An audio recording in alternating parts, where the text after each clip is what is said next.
Bismillahirrahmanirrahim. Assalamualaikum warahmatullahi wabarakatuh. Selamat datang tuan-tuan dan puan-puan ke Studio Halal. Episod yang pertama pada hari ini kita bawakan kepada anda.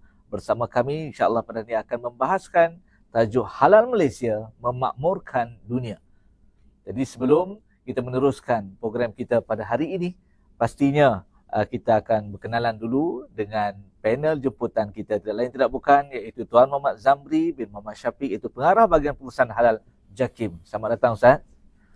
Terima kasih. Apa khabar Ustaz? Sihat ya? Alhamdulillah. Masya-Allah, alhamdulillah. Inilah pertama kalinya, julung-julung kalinya kita mengadakan Studio Halal episod yang pertama, dan insya-Allah sama-sama kita dapat membawakan terus kepada anda penonton-penonton Studio Halal pada ini. Baik. Pada hari ini Ustaz, insya-Allah kita akan bicarakan tentang tajuk Halal Malaysia Memakmurkan Dunia. Baik Ustaz, bagi perkenalan pertama kalinya, insya-Allah mudah-mudahan pada hari ini masa yang kita ambil untuk kita bicarakan, dan sebagai pembukaan pada hari ini, Allah Subhanahu Wa Taala dalam surah Al-Hud ayat 61, A'udzubillahi minasyaitonirrajim, huwa ansha'akum minal ardi wasta'marakum fiha, yang bermaksud dialah yang menjadikan kamu dari bahan-bahan bumi serta menghendaki kamu memakmurkannya. Jadi memakmurkan bumi ini telah menjadi tujuan penciptaan manusia selain beberapa tujuan yang turut disebutkan dalam Al-Quran, seperti mengabdikan diri kepada Allah Subhanahu Wa Taala, menjadi khalifah, melaksanakan amanah dan menerima ibtila, yakni ujian. Baik Ustaz, di dalam konteks persijilan halal Malaysia kita, ataupun kita katakan dunia, ekosistem halal yang konsepnya adalah halalan thayyiban itu sendiri, bagaimana ia menjadi manifestasi untuk memakmurkan dunia itu sendiri Ustaz? InsyaAllah mungkin kita minta Ustaz ulaskan sebagai pembukaan pada hari ini. Silakan. Bismillahirrahmanirrahim. Assalamualaikum warahmatullahi wabarakatuh. Terima kasih pada saudara Syahrin. Tuan-tuan dan puan-puan yang dirahmati oleh Allah Ta'ala, sebagaimana yang dibangkitkan tadi, kita cuba nak menjelaskan kepada hadirin dan hadirat sekalian berkenaan dengan halal Malaysia memakmurkan dunia. Jadi berdasarkan kepada ayat yang dibacakan oleh Syahrin tadi, jelaslah kepada kita bagaimana Allah Subhanahu Wa Taala menciptakan segala-gala yang ada di atas muka bumi ini untuk manusia. Bukan hanya sekadar untuk manusia, tetapi bagaimana manusia boleh memanfaatkannya.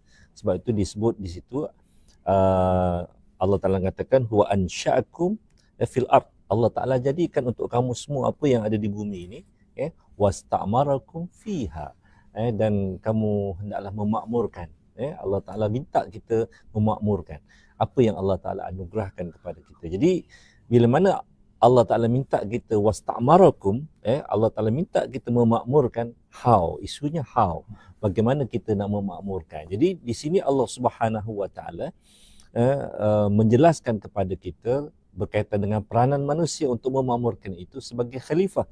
Allah Ta'ala sebut dalam Al-Quran, wa iz qala rabbuka lil malaikati inni ja'il fil ardi khalifah. Kalau telah berfirman kepada para malaikat, sesungguhnya aku menjadikan manusia itu sebagai khalifah. Ibn Khaldun dalam kitab Al-Muqaddimah menyatakan khalifah itu dengan arti kata liiqamatid din wa siyasatud dunyawi, menguruskan liiqamatid din, menegakkan agama, dan mengurus dunia ini dengan agama. Jadi bila mana nak menguruskan dunia ini dengan agama, dan kita merujuk kepada bahan-bahan yang diciptakan oleh Allah Subhanahu Wa Taala, bagaimanakah bahan-bahan ini nak digunakan dengan secara agama, maka Allah Ta'ala bagi guideline kepada kita. Allah Ta'ala ni bagus Syarif. Dia bagi complete set, kan, panduan dan pedoman kepada kita bagaimana. Allah Ta'ala suruh dan Allah Ta'ala bagi guidance kat kita macam mana cara nak buat. Allah Ta'ala sebut dalam Al-Quran, dia kata apa? Ya ayuhan nas kulu ma fis samawati wal ard halalan thayyiban. Jadi bagaimana kita nak urus sumber yang Allah Ta'ala ciptakan kepada kita atas dunia ini, Allah Ta'ala bagi guideline kepada kita, iaitu halalan thayyiban. Menariknya ayat ini Allah Ta'ala mulakan dengan ya ayuhan nas, wahai umat manusia, makanlah apa yang ada di langit dan di bumi itu daripada benda-benda yang halal lagi baik.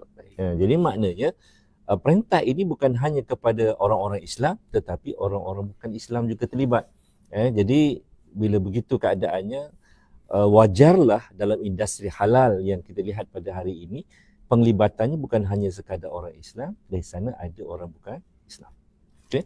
Dan apabila dia melibatkan orang Islam dan orang bukan Islam, maka Allah Subhanahu Wa Taala tak terhenti setakat itu. Dia beri guideline kepada kita bagaimanakah perkara itu boleh dikatakan halal, bagaimana perkara itu boleh dikatakan sebagai tayyibah. Jadi Allah Taala berikan guideline kepada kita tentang halal. Halal maknanya pertama, perkara itu bukan perkara-perkara yang diharamkan oleh Allah Subhanahu Wa Taala. Contohnya babi, anjing, itu benda-benda yang diharamkan oleh Allah Taala. Yang kedua, perkara-perkara tadi bukan perkara-perkara yang najis, sama ada najis mughallazah, najis mutawassitah, najis mukhaffafah. Maknanya penting ni dia bukan dalam kategori najis. Jadi kalau benda-benda itu dalam kategori najis, maka ia tidak boleh dimakan oleh ataupun digunakan oleh orang-orang Islam ataupun manusia seluruhnya. Maknanya tak bagus benda tu untuk kegunaan manusia. Contohnya tak ada manusia ni, Islam ke bukan Islam yang minum air kencing. Tak ada. Sebab apa? Air kencing ni najis. Kan? Jadi manusia tak ada yang minum. Jadi begitulah hikmah Allah Subhanahu Wa Taala memberikan garis panduan kepada kita bagaimana nak menyatakan benda tu boleh dimakan ataupun benda tu boleh dimakan, benda tu boleh tak boleh dimakan, sama ada benda tu boleh digunakan atau benda tu tak boleh digunakan. So tu ada guideline-nya dari segi syaraknya lah. Dan kemudian kalau kita melihat dari sudut pelaksanaan aplikasi kepada halal tu pula, maka di sana kita bangunkan standard halal, kita bangunkan manual halal. Jadi di situ menjadi pedoman kepada kita bagaimana nak memastikan suatu produk itu benar-benar halal. Maka oleh yang demikian, di situlah timbulnya pentingnya kepada logo halal. Betul. Jadi kalau ada logo halal tu, orang dah tak payah fikir dah ingredientnya bagaimana, prosesnya bagaimana, kan? Semuanya telah pun diatur dan ditentukan oleh bahagian pengurusan halal Malaysia. Okey. Itu dia sebagai pembukaan pada hari ini, yang bagaimana kita manusia yang pastinya telah dilantik oleh Allah sebagai khalifah untuk memakmurkan dunia kita dengan kebijaksanaan yang Allah kurniakan. Dan seperti mana Ustaz telah sebutkan tadi, bila mana adanya kita telah adanya persijilan dan juga adanya logo pada hari ini, yang pastinya JAKIM ataupun kita bahagian pengurusan halal yang ada di sini adalah satu-satunya badan persijilan yang ada di Malaysia yang mana telah bersedia ataupun sentiasa melaksanakan pengauditan dan juga menguruskan permohonan daripada pemain-pemain industri halal kita pada hari ini. Jadi kita nak juga mengetahui juga Ustaz, mungkin Ustaz boleh berkongsi berkenaan dengan perkembangan persijilan halal di Malaysia ini dan di manakah tahap kesedaran pemain-pemain industri yang juga orang awam ketika ini berkaitan dengan persijilan halal ni Ustaz. Silakan Ustaz. Terima kasih Syaril. Merujuk kepada perkembangan standard halal di Malaysia ataupun persijilan halal di Malaysia ini, kita menyaksikan bahawa kita telah bermula lebih daripada 40 tahun yang lalu. Dan dalam pemerhatian kami di bahagian pengurusan halal ni, kita sebenarnya dah bermula sejak seawal tahun 60-an. Apabila kita kesan satu surat persijilan halal yang dikeluarkan oleh Jawatan Agong Islam Selangor pada tahun 1995 kepada syarikat Ajinomoto. Seawal tahun 65. Lama tu. Waktu tu Syaril dah lahir belum? Belum lagi kita. Belum kan? Betul. Jadi sidang penonton yang dirahmati oleh Allah Ta'ala, namun di peringkat JAKIM, di peringkat federal ini, kita bermula tahun 74. Bila mana bahagian pendidikan itu ditubuhkan, maka antaranya adalah untuk kita mengeluarkan surat pengakuan halal lah. Dan kemudian dia terus berkembang, di mana kita menyaksikan pada waktu itu hampir setiap negeri ada logo sendiri. Kan? Ada logo sendiri. Maknanya logo yang tak sama lah. Logo yang tak sama. Dan kemudian berkembang lagi sehinggalah kita tak silap saya pada tahun 2008 kita berjaya menyatukan logo-logo di Malaysia ini menjadi hanya satu logo. Dan kemudian melalui APD 2011 kita dapat menyaksikan bagaimana JAKIM melalui bahagian pengurusan halal dan Jabatan Agong Islam Negeri di bahagian pengurusan halal negeri-negeri dilantik, bukan dilantik, diperakukan oleh APD, Akta Perihal Dagang 2011 sebagai pihak berautoriti untuk mempersijilakan halal. Jadi hebatnya di Malaysia ni tuan-tuan, kita ada 14 badan persediaan halal, iaitu 1 di peringkat persekutuan dan 13 di peringkat negeri. Cumanya 14 badan persediaan ini telah pun diselaraskan oleh Majlis Raya Raja, oleh Majlis Raya Raja untuk menentukan bidang kuasa masing-masing. Jadi bila begitu keadaannya, di peringkat negeri dia akan melaksanakan persediaan halal kepada syarikat-syarikat yang ada di negeri masing-masing. Tetapi bagi JAKIM kita akan menjaga polisi, menjaga dasar, menjaga manual, menjaga standard, kan, dan itu ketetapan yang dibuat oleh Majlis Raja, di samping kita menguruskan berkaitan dengan restoran berangkai yang melibatkan bukan hanya sekadar di sebuah negeri, tapi restoran berangkai ini dia berada di seluruh Malaysia. Okey. Jadi sebab itulah perlu kepada agensi persekutuan yang melaksanakannya. Jadi itu di antara penyelarasan yang kita buat. Dan apabila kita telah berkembang sampai ke tahap ini, kita sebenarnya bukan hanya sekadar berkembang di peringkat nasional, dan kita memperkukuhkan kedudukannya di peringkat nasional, tetapi menariknya Syarif, apa yang telah kita bangunkan di peringkat nasional ini, standard, manual, telah pun kita berkongsi dengan badan yang disebut sebagai SMAC, iaitu salah satu badan di bawah OIC, di mana kita kongsi apa yang kita ada, standard kita, manual kita. Dan bila mana kita kongsi, menariknya standard ini digunakan oleh SMAC. Maka lahirlah SMAC 1, SMAC 2, kan? Dan SMAC ini menjadi salah satu standard di peringkat antarabangsa pula yang dipakai oleh CBCB di peringkat antarabangsa. So begitulah ruang lingkup kita punya badan persediaan halal di seantero dunia yang menggunakan standard dan manual JAKIM. Jadi ini peranan kita, untuk memastikan pengguna dapat memanfaatkan, dapat menggunakan produk yang dijamin kehalalan.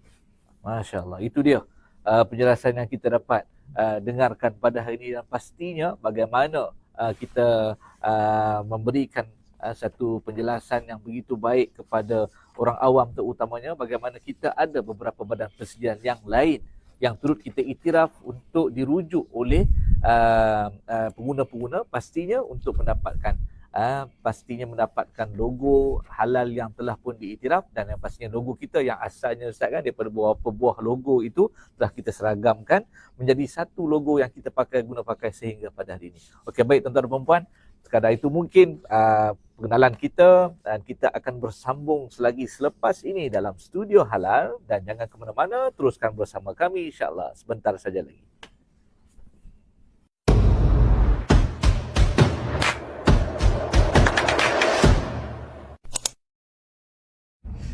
Assalamualaikum warahmatullahi wabarakatuh. Beberapa hari ini, pihak kami menerima banyak pertanyaan daripada pengguna di media sosial berkaitan isu status halal produk jenama Yus, keluaran Yeo Hiap Seng Malaysia Sdn Berhad dan Yeo Hiap Seng M Berhad JB Branch yang didakwa kononnya akan mengeluar dan mengedarkan air minuman baharu yang disuling dari darah babi di negara ini. Berdasarkan semakan pihak kami, syarikat yang dimaksudkan adalah syarikat Views yang beroperasi di Belgium dan tiada kaitan dengan produk jenama Yus, keluaran syarikat Yeo Hiap Seng Malaysia Sdn Berhad dan Yeo Hiap Seng M Berhad JB Branch yang merupakan pemegang sijil pengesahan halal Malaysia yang masih sah. Oleh itu, masyarakat dinasihatkan agar lebih berhati-hati sebelum menyebarkan berita ataupun mesej tular, terutamanya berkaitan isu halal yang tidak diketahui status kebenarannya kepada pihak berautoriti untuk mengelakkan fitnah dan juga perpecahan, salah faham sesama ummah dan menjejaskan keharmonian negara. Bagi memudahkan anda membuat semakan status halal produk atau premis makanan di luar sana, anda boleh layari portal rasmi Halal Malaysia, aplikasi telefon pintar Smart Halal, aplikasi telefon pintar Verify Halal, dan boleh layari FB bahagian Hub Halal JAKIM. Akhir sekali, yakini Halal Malaysia. Okey tuan-tuan dan puan-puan, kembali kita ke Studio Halal episod yang pertama. Hari ini kita bicarakan tentang Halal Malaysia memakmurkan dunia, dan alhamdulillah tadi kita telah pun mengulas beberapa perkara tentang bagaimana kita memakmurkan sebagai khalifah, dan juga kita berkongsikan tentang perkembangan persijilan halal di Malaysia, dan juga tahap kesedaran pemain-pemain industri dan kepada orang awam. Baik, dan kita akan teruskan lagi bersama kita, tidak bukan Tuan Haji Muhammad Zamri bin Muhammad Syafiq, pengarah bahagian pengurusan halal Malaysia, yang terus akan bersama kita pada hari ini. Baik Ustaz, kita akan teruskan lagi perbincangan kita pada hari ini, dan kita nak tahu apakah langkah yang diambil oleh pihak JAKIM bagi memakmurkan persediaan halal di kalangan pemain industri pada sekarang ini? Silakan Ustaz. Pemain industri halal ini merupakan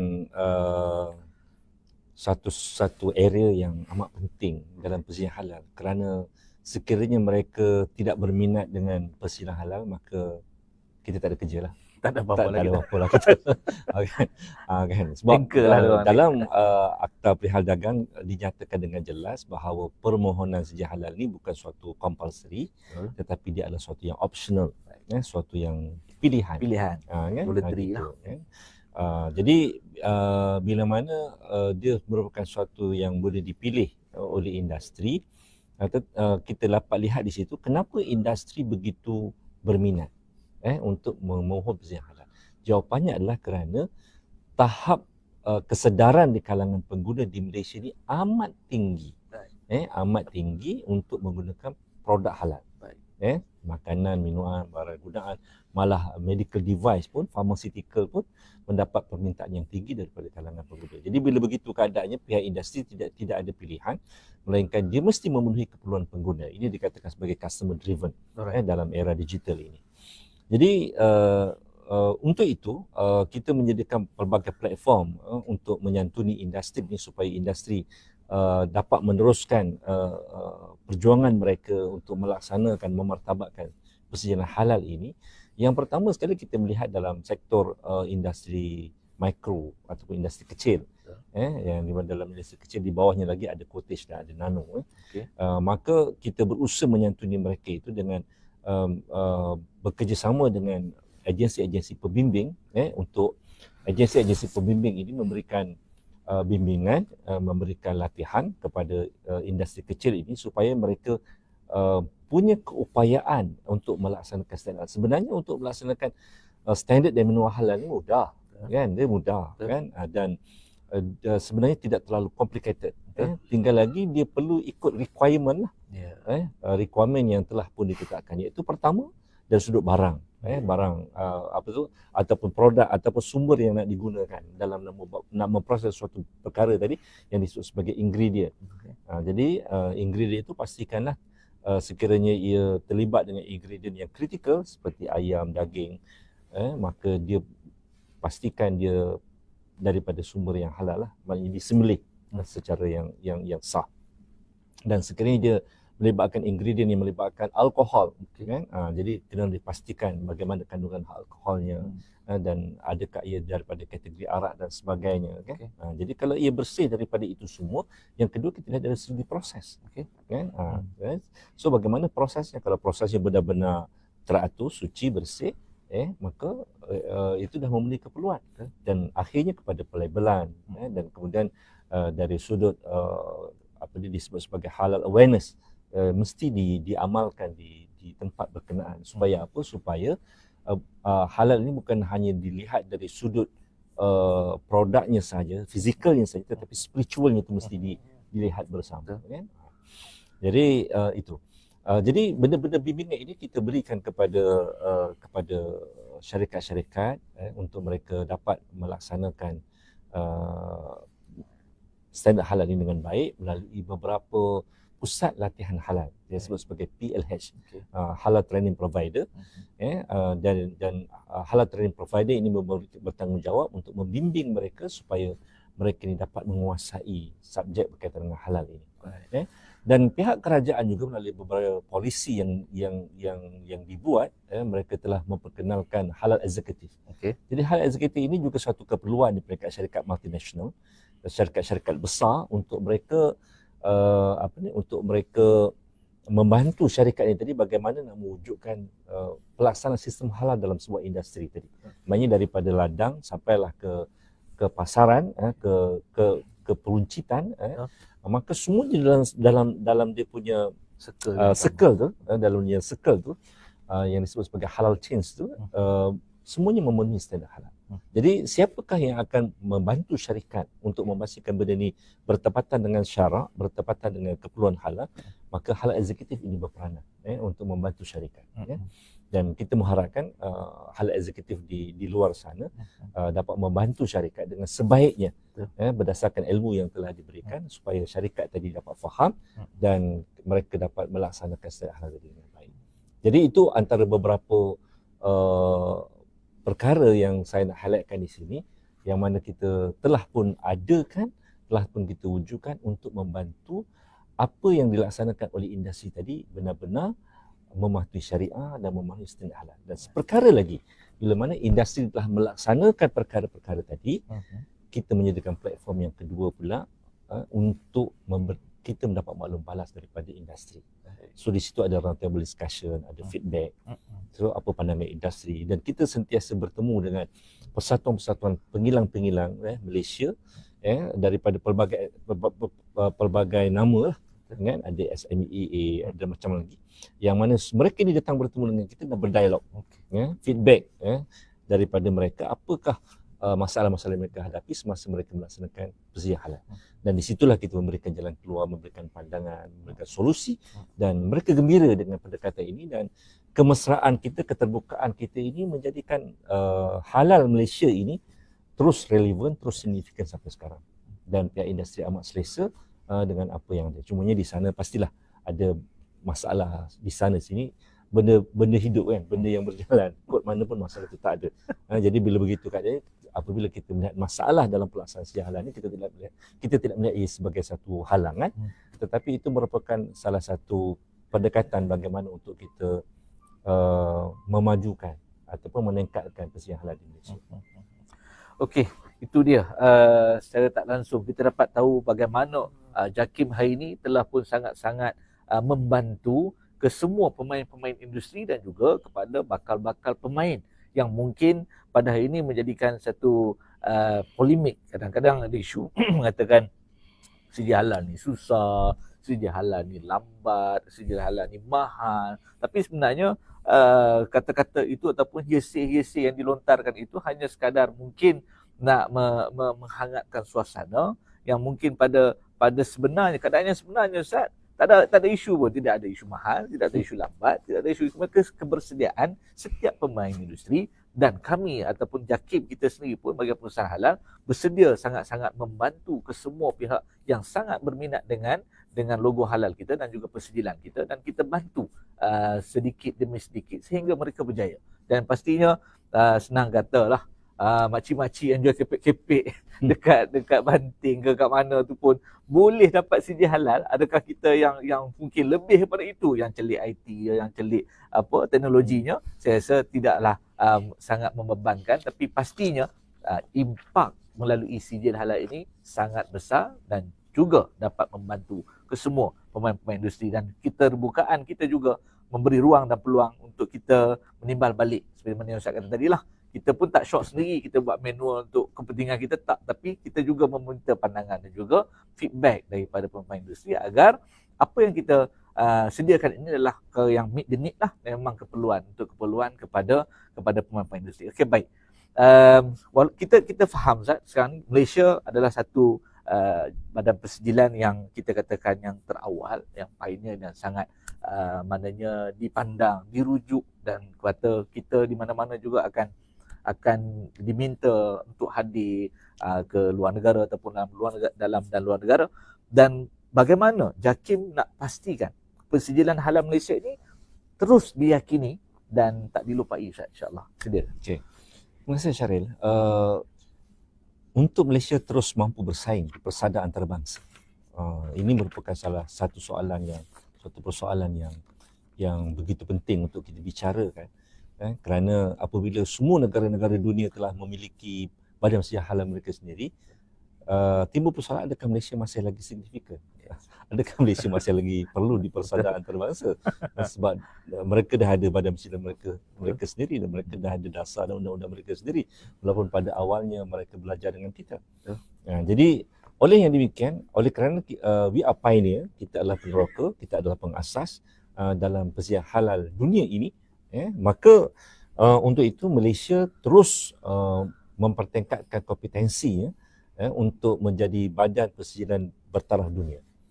Dan sebagaimana saya katakan tadi, kita sentiasa dekat dengan industri, dan yang terkini satu platform yang kita sediakan untuk industri, untuk kita bantu industri bagi memastikan industri dapat mengemukakan permohonan halal dengan baik, ialah kita mewujudkan satu section advokasi, di mana section advokasi ini berperanan untuk membimbing syarikat-syarikat yang ada masalah. Maknanya mohon tak lepas. Jadi kita bawa lah dekat advokasi sampai ke tahap macam tu. Kita bantu mereka untuk kita pastikan mereka dapat persediaan halal, insya-Allah. Di samping itu, kita telah dalam dunia IT sekarang ni, kita telah memberikan fokus kepada proses digitalisasi. Ini adalah satu proses yang amat penting. Apabila kita berada di IR4 dan AI menjadi satu alat, satu teknologi yang digunakan hampir di semua tempat, maka sudah sampai masanya di JAKIM juga kita perlu menggunakan teknologi AI ini bagi menyegerakan proses permohonan halal. Jadi oleh itu MyEHalal yang sekarang ini yang telah digunakan, kita akan naikkan taraf menjadi MyEHalal 2.0 untuk kita pastikan dia lebih mudah dan friendly user, dan dia akan memastikan harapan industri supaya permohonan halal ini lebih cepat dapat direalisasikan. Baik. Dan untuk itu MyEHalal ini akan disokong dengan MyIngredient, juga dia akan disokong dengan eCert, dan eCert ni maksudnya industri boleh print sijil halal sendiri. Online Betul. kan. Gitu. Sekarang dia kena datang Putrajaya, daripada Kulai datang Putrajaya, daripada Pening datang Putrajaya nak disijil kan. Jauh bah. Jauh kan, jauh tu. Kan. Jadi sekarang ni yang kehadapan ini mereka akan dapat print sendiri. Begitu juga dengan pembayaran fee halal secara online. Fee ni murah je, saya 200 je. Betul. Kan? Tak mahal mana. Mana mahal je. Kan? Gitu. Okey, jadi itu kita dulu kena datang Putrajaya nak bayar. Kena pakai benderah pula tu, masya-Allah kan. Banyak prosedur. Banyak prosedur. 3 minggu kadang baru boleh bayar kan, selepas kita dapat surat untuk bayar. Jadi untuk next ini kita akan buat secara online. Secara online. Kita harapkan segala-galanya lebih mudah lah. Okey. Jadi itu antara antara langkah-langkah yang kita perkenalkan dalam proses digitalisasi untuk memastikan kita terus mampu bersaing di peringkat antarabangsa. Dan untuk itu, untuk kita bersaing terus di peringkat antarabangsa, kita telah menyediakan suatu manual untuk permohonan persediaan halal terus daripada negara-negara antarabangsa. Maknanya daripada Rusia, daripada terus direct dengan kita. Terus ke Malaysia, memohon ke Malaysia. Kan? Itu. So apa jadi dengan CB-CB yang ada dekat luar negara ni, Ustaz? Kan CB-CB luar negara tu tetap berperanan sebagaimana sepatutnya, kan?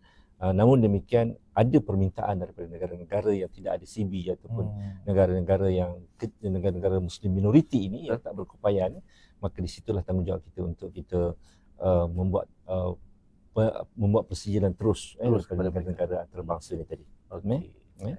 Dan begitu juga kita memperkenalkan kehadapan ini satu kaedah bagaimana persediaan halal ini boleh disegerakan. Jadi kita sedang berbincang dengan NPC. Kita juga telah melaksanakan kajian selama 6 bulan bagaimana untuk kita memendekkan proses. Dan benda-benda ini telah pun berjalan dan saya lihat perkembangannya amat positif, dan saya yakin selepas bulan 7 atau bulan 8 nanti kita dapat launch satu pendekatan baru dalam permohonan persediaan halal yang lebih cepat, yang lebih pantas, dan saya fikir ini adalah bukan hanya sekadar memenuhi keperluan industri, tetapi inilah zamannya. Yang mana zaman ini, zaman IT, segala-galanya pantas dan cepat. InsyaAllah. Okey, itu dia. Kita dapat lihat bagaimana penjelasan yang cukup terperinci dan juga dapat memberi maklumat-maklumat yang terkini pastinya dalam kita mengikuti perkembangan persediaan halal yang sedia ada ini. Jadi tuan-tuan dan puan-puan, kita mengambil ruang dan peluang ini untuk kita sama-sama berehat seketika, dan kita harapkan anda terus bersama kami ke penghujung rancangan dalam Studio Halal, dan insya-Allah kita akan bertemu selepas ini. Banyaknya pilihan restoran di sini. Mana satu yang ada saja halal ni? Sama je semua, Nana. Oh Ali, JAKIM pernah keluarkan panduan dalam mengenali ciri-ciri utama premis makanan yang mempunyai sijil pengesahan halal Malaysia. Apa ciri-cirinya Nana? Yang pertama, premis makanan tersebut mempamerkan logo halal Malaysia. Boleh percaya ke? Sesiapa pun boleh tampal logo halal tu Nana. Bukan tu sahaja Ali. Yang kedua, premis makanan itu mempamerkan sijil pengesahan halal Malaysia yang masih sah tempoh dengan alamat yang betul. Oh, ada lagi tak cara lain Nana? Semak guna handphone boleh tak? Boleh. Untuk lebih pantas, boleh buat semakan di Directory Halal Malaysia www.halal.gov.my atau muat turun je aplikasi telefon pintar Verify Halal atau Smart Halal. Jelas Nana. Terima kasih atas infonya. Yakini halal Malaysia.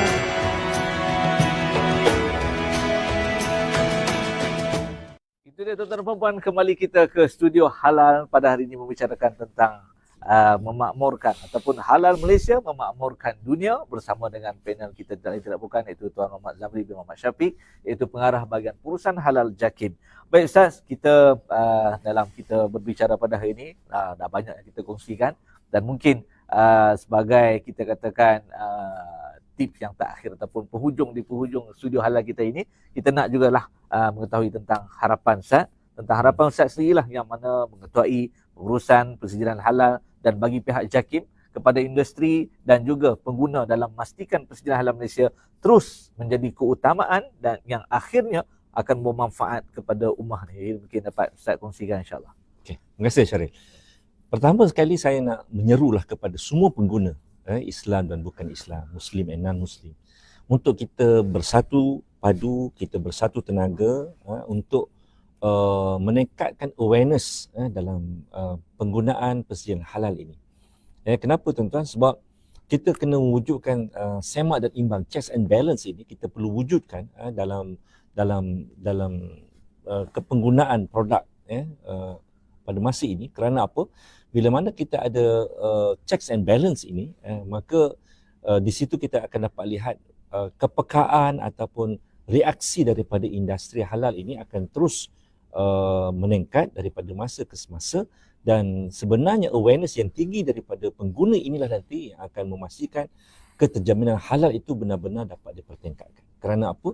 Awareness yang tinggi ini pertamanya dia akan memberi kesan kepada kami sendiri sebagai pihak yang menguruskan persijilan halal untuk meningkatkan integriti, meningkatkan kesungguhan, meningkatkan tekad untuk memastikan produk ini boleh diyakini halal.